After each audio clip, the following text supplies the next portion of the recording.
Hi, it's me, Peaches, and welcome to my channel. Fair warning, today we're going to be talking about restraint and seclusion. If you like my content, please don't forget to click like and subscribe.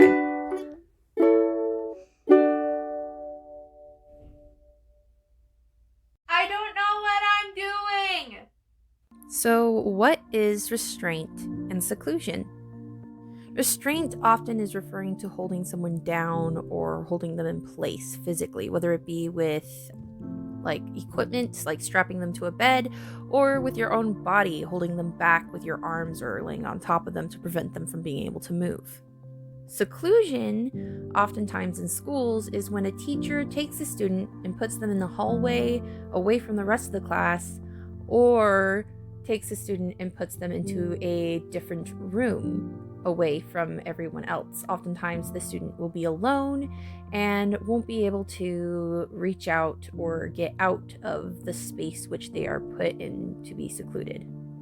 So, why would teachers restrain or seclude students? Teachers are told to restrain and seclude students when they are a danger to themselves or others. It is meant to be a last resort option, but unfortunately, it is not used that way at all. Oftentimes, students who struggle in class to pay attention, to sit in their seat, and to obey the words of the teachers will get restrained or secluded. If a student has a hard time staying in their seat, sometimes they'll get secluded. If a student starts to really struggle and smack their hand on the desk, they'll be restrained. It doesn't take a lot for a teacher to decide, oh, this is a dangerous situation. I'm going to restrain or seclude the student. Even if the student hasn't hurt themselves or anyone else, the teacher will restrain or seclude them. Even before calling their parents, this is what teachers will decide to do. And I feel that this is very wrong. And it's not just all students that this happens with. This mostly happens to students with disabilities. Just because the student is labeled with a certain diagnosis, the teacher thinks that that gives them the right to make those types of decisions and to treat that particular student different than the rest of the other students in class. 75% of the reported cases of seclusion and restraints from schools are disabled students. People with disabilities face this problem outside of schools as well. Even adult autistics are restrained and secluded in homes by their caregivers and in public by those who think they have the right to do so. Restraint and seclusion is legal and has been used by schools, mental health hospitals, charities, and care facilities for a long time. Oftentimes, this is painted as a good thing to do, as something that protects the student and the people around them, and is even put in a positive light in lots of media such as Sia's film music. Truth is, restraint and seclusion can be extremely dangerous. It can physically hurt the person who's being restrained or secluded and even kill them.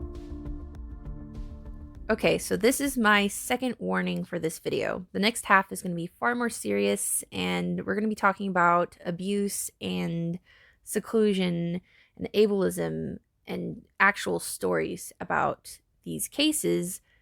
So if that's not something you want to have to listen to, that's perfectly fine. You can just click out of this portion of the video. I would like to address seclusion first, and I really want to talk about these calm or quiet rooms that teachers have put students in. Oftentimes, if a school has the money to do so, they'll have these padded rooms inside the classroom that the teacher will put students in if they are melting down or really upset or throwing what many people call a temper tantrum. And they'll lock these students in there. Sometimes there's a very small window. The room is covered in this foam padding, and they'll leave the kid in there by themselves. If a teacher doesn't have access to such a room, sometimes they'll lock the students in a closet or in the bathroom. And I have a hard time even seeing how anyone could be okay with this, how this could be something that is legal to do, because these are literal children. All right, and they're already upset oftentimes before the teacher even puts them in there.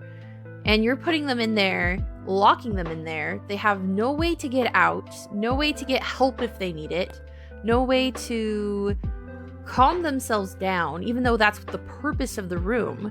No, that's just going to make them even more scared, even more upset. And out of disparity, they're going to be hitting the walls, tiring themselves out, screaming and crying, begging to get out, throwing things like their shoes at the window, and everyone's going to be ignoring them. They're going to be fighting to get help to be let out of those rooms, and everyone's going to be ignoring them while they're freaking out and panicking. Instead of consoling them, talking to them, or trying to call their parents to see if their parents could help them out, these teachers put them in these rooms, and that's what usually ends up happening. Sometimes the child even ends up soiling themselves while in these calm or quiet rooms, and it's really upsetting. And I hate that they call them calm rooms or quiet rooms, because they're far from that. There's nothing calm about being locked in a room. There's nothing quiet about begging to be let out. How is this okay? I've been locked in a closet on multiple occasions by people who are supposed to watch me while my mother was out and about, or even by a spouse, a partner, an ex-partner now. But still, it's not a good feeling at all. It's very scary, very traumatizing, very difficult, very, very hard. And you get filled with panic with good reason. And it's not fair. It's not right. It's hard to imagine these kids being locked in closets and these calm rooms, especially since, like, when it happened to me, I was a teenager and an adult. These are literal children, some of them only like 5 or 6 years old, and they're being locked in these rooms, sometimes in the dark. And I think that's so wrong, and it shouldn't be legal. So we are going to be talking about restraint now. I want to talk about Max Benson. He was only 13 years old when in November 2018 he was restrained face down for 1 hour and 45 minutes. He died the next day at a medical center. Max is not the only death to have come from restraint. There are many others. You can find them with a very simple Google search. If you want to learn more about Max's story and want to know about some groups that you could support when it comes to being against seclusion and restraint, I suggest you check out the International Coalition Against Restraint and Seclusion. They have an article on Neuroclastic. It's a great article. I highly suggest you read it. I'll leave a link to the article in my description. Restraint has been banned in most nursing homes and retirement homes, and it's also been something that people had advocated that police stop using because of how deadly it is. It has killed healthy adults, and the fact that we're using it on children is very disgusting to me. Any restraint could be very harmful.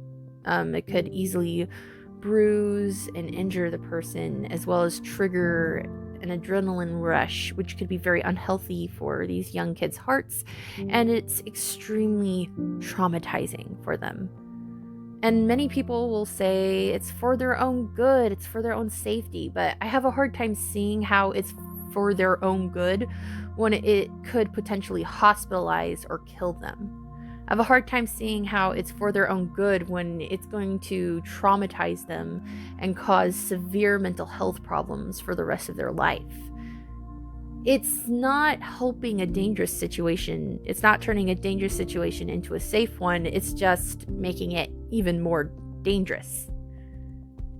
And the fact that people are saying that this is a good idea, the fact that professionals are telling parents, yes, that restraint is a totally okay option. It's not.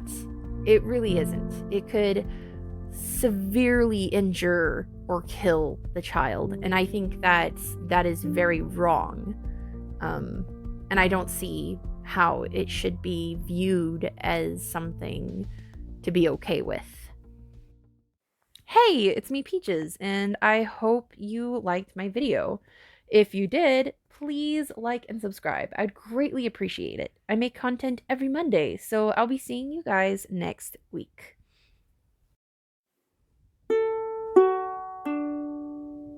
Is this working?